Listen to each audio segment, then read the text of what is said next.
Hey guys, we're going to hit a topic that is not new to anybody, ketogenic dieting. Obviously still the biggest controversy in nutrition, not just physique sport, but in nutrition in general. And just in case you're not familiar with a lot of my writing, teaching methods, that kind of thing, I am not a fan of ketogenic dieting. I think it's been proven to be very inferior for several reasons. But it's not necessarily a this is the best and this is the worst. Keeping enough carbs in, you might have to go pretty low in carbs depending on your metabolism and your body type, your genetics. But keeping enough carbs is important for several reasons. I'm not going to go into all that because I want to spend most of my time talking about methodology. Had a couple questions about this in our whole meal planning series. And interestingly, I do want you to know that there are people doing substantial research showing that in controlled studies, inpatient type studies, where the subjects are given the food they're going to eat. This isn't that you go home and you do your best and you just kind of self-report, because again, studies show that there's about an average of 30% error, and I don't care what kind of research you're doing, if you have to factor in 30% error, how can you really even tell? So anyway, in those most controlled studies, we have found that a higher carb, lower fat diet always works better for sustainability, for overall body fat loss, for health, for every reason possible. But if you are finding yourself at a point where you have to go low enough in carbs that you consider it ketogenic, let's first of all kind of go through that definition. Ketogenic dieting is not a high protein, low carb, most of the time diet. Ketogenic dieting takes several months for your brain and your body to adapt, and it's having moderate protein, zero carbs, and it's a high fat diet. So these are the people who are eating sticks of butter at a time. Kid you not. Everything is just high fat. Of course, they've got some protein, but typically somebody who's doing real ketogenic dieting is only eating 2 or 3 times a day. And it's not the typical bodybuilder, I think I'm ketogenic dieting, which is a super high protein, maybe moderate fat, and then binging on carbs once in a while, calling it your once a week carb up or something. That just does not happen if you're doing pure ketogenic dieting. So if you're just doing low carb dieting, that's what I would call it, then the definition doesn't matter. It's low carb. Low carb is relative. For me, low carb might be something different than somebody else. You could have somebody eating 300 grams of carbs, and to them that's extremely low carb. But for me, that would be a pretty solid, normal off-season day. So here's where we're going to get down to the how-to with a lower carb diet. First of all, if you remember in the meal planning series, I talked about the fact that pre- and post-workout meals are the most important. If you have any carbs at all, I would make sure I've got them in the pre-workout meal so that I really feel my best for that training. You want to spur your training into higher levels. Even if you're dieting to a ridiculously low body fat level, you at least want to maintain as much lean body mass as you can. You want to train like you're gaining muscle, so you're preventing muscle loss in reality. And that really does take a good pre-workout and post-workout strategy. And if you're on a low carb diet, I would still put some carbs there. I've never had a client on a zero carb diet unless they've asked, and then I've guided them through it, and they'll usually crash with it a couple weeks, say, yeah, you were right, and then we can get back to business and we start adding carbs back in. But there are people who have to be on a lower carb diet just to lose weight, slow metabolic rate, hypothyroidism, that kind of thing. Maybe age, could be even just being sedentary.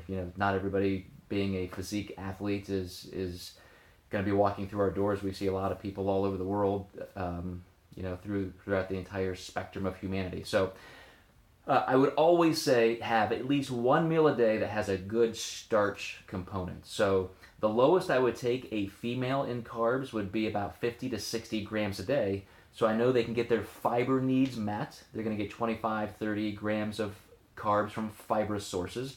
Then we've got room for a pretty solid serving. Remember, in the U.S. at least, one serving is about 20 to 25 grams of carbs, like a half a cup of a starch. And so I would want that somewhere as well. So you've got a couple meals, 2 or 3 meals with some fibrous carbs, a vegetable or a salad, small salad, and then you've got that starch you can use. And I would use that pre-workout. Now, the other things to remember about being on a low-carb diet are meal spacing might be a little bit more important. You can definitely get hypoglycemic and start feeling pretty lousy. If you're saving enough room for fat intake, as I said, this is not necessarily a high protein diet, but you're going to have your protein where you need it. Call it moderate if you want, or just call it normal for you. But we went through all that stuff in some previous series on macronutrients. But you really do want to make sure you have enough room for fat intake, because your satiety levels are going to suck if you just have high protein, low carb, and low fat. You're just going to feel miserable. You've got to have some energy substrate hitting your bloodstream at certain intervals, or you're just going to be tanking and be miserable. I remember doing that. I had a coach way before. This is when I was maybe 20, 21, 22. What really kind of got me into this sport, I had somebody who was helping with nutrition, just a bro in a gym. And it was the typical Chris Aceto type diet, which was at that point, Flex Magazine writers, high protein, low carb, low fat. And I just felt, there were points between meals I just felt like passing out. My peripheral vision would start getting darker, and I'd be seeing dots and stars, and I would have to hold on to things. And I thought, well, cool, this is just what it takes, right? I'm willing to pay that price. That's not what it takes. You need to have a certain amount of consistency and an ease of use, so to speak, to make sure that not only is this something that can be consistent, but truly that's just not healthy. Obviously, if you're going that far, you're probably going to be very catabolic a lot of the time. And how much longevity are you going to have in doing something like that? That's why ketogenic diets have the worst record when it comes to sustainability in subjects being researched. So back to how to make this work if you have to be on a lower carb diet. As I said, make sure you're still getting some starch in that pre-workout meal, and you're going to really utilize that. So you're essentially almost making that a lower carb diet by using that starch pre-workout. You're going to use that for fuel. Then unfortunately, you're just going to have to kind of limp through the day. If you're doing a ketogenic diet or a low carb diet, I guarantee you are not going to be performing at your best. But if for some reason you feel like you have to do that, it's going to just take consistency with meal timing. You're going to have to make sure that some of your fibrous carbs, and this is another thing, you have to measure. I know a lot of people who think they're doing ketogenic dieting, and they eat a salad this big with every single meal, and they're probably getting more carbs than if they just had a moderate amount of starch. And I've seen a lot of people who can't lose weight, and they don't know why. And when we go back to actually weighing and measuring even their fibrous carbs, all of a sudden they realize how much they were consuming. But I want to wrap this up with saying this. I wanted to give some ability to people who are ketogenic dieting, low carb dieting, to kind of see that it can be done, but it's also, I think, going to continue to be one of the least sustainable and most miserable ways of dieting. I would just say this: try, because again, on a low carb diet, you're probably elevating your protein or elevating fat. Try putting in just some strategic amounts of carbs. If you're used to having none and you think that's the only way to diet, try one small meal of carbs. Then try two. And I would bet you can get up to a certain level. You may never have a high carb diet while dieting. Genetically, not very many people can do that. You have to be a pretty strong mesomorph or ectomorph for that.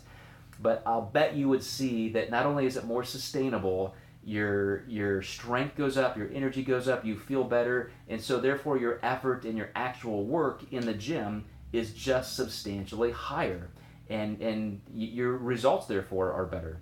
So my kind of bait and switch in this ketogenic section is to say, just try and get as far away from it as you can, not to the extreme, but just if you think you need this amount, go a little bit higher and just test, monitor, keep records and so forth. So anyway, hopefully this will spur a few more questions on ketogenic dieting, because I know I didn't go through every particular detail that we could, but we will definitely catch that on another time. Thanks guys, appreciate it.